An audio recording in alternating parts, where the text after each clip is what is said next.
मराठा आरक्षणासाठी उपोषण करणारे मनोज जरांगे पाटील यांनी पुन्हा एकदा मंत्री छगन भुजबळ यांच्यावर जोरदार टीका केली आहे। छगन भुजबळ हे सरकारला अडचणीत आणण्याचा प्रयत्न करत आहेत। त्यांच्यामुळे मराठा आणि ओबीसी समाजामध्ये तेढ निर्माण होत आहेत। देवेंद्र फडणवीस यांना छगन भुजबळामुळे डाग लागू नये याची काळजी घेतली पाहिजे। छगन भुजबळांना आवर घालण्याची किंवा त्यांना तुरुंगात पाठवावे अशी मागणी मनोज जरांगे पाटील यांनी केली आहे। मनोज जरांगे पाटील यांनी नुकतंच पत्रकार परिषद घेतली। या पत्रकार परिषदेत मनोज जरांगे पाटील यांनी छगन भुजबळ यांच्यावर वैयक्तिक टीका केली आहे। छगन भुजबळ यांना नाव न प्रसिद्धीची खूप मस्ती आहेत। ते सरकारसाठी मोठी डोकेदुखी बनले आहेत।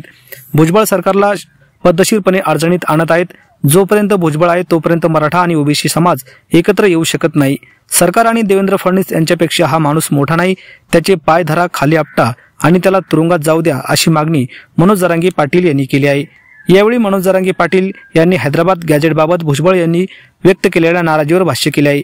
तुम्ही जीआरवर नाराज असाल तर महाराष्ट्रात राहू नका, हिमालयात निघून जा असे मनोज जरांगे पाटील यांनी यावेळी म्हटले आहे।